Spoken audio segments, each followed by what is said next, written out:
sing mekesiap menepuk mayat di rawa-rawani. Cara ane tepukine teken Dani Dwi Purwanto aja ketimpalne Kiki Rianto.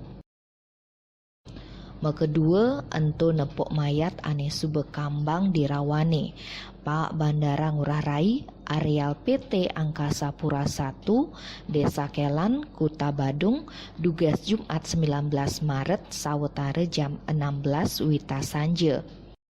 Kene undokne dugas ento Dani Ajake Rianto sedang angkat jaring B di lokasi.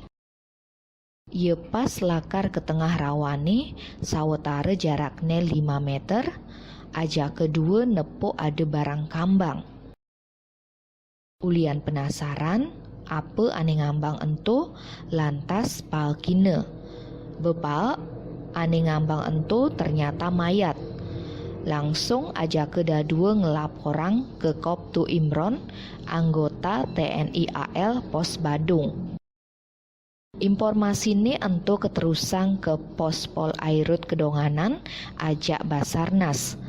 Lantas ajak keliu ngevakuasi korban.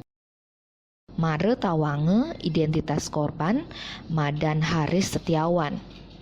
Asalnya uli alas Laban Sukadi Banyuwangi Jawa Timur. Sewai-wai gegaene dadi sopir truk. Kasubag Humas Polresta Denpasar, Ibtu Iketut Sukadi ngorang, jenazah Haris sube abane ke RSUP Sanglah, lakare optopsine apang tawange apa ane mekade ngalain. Tim Bali Express ngelaporang.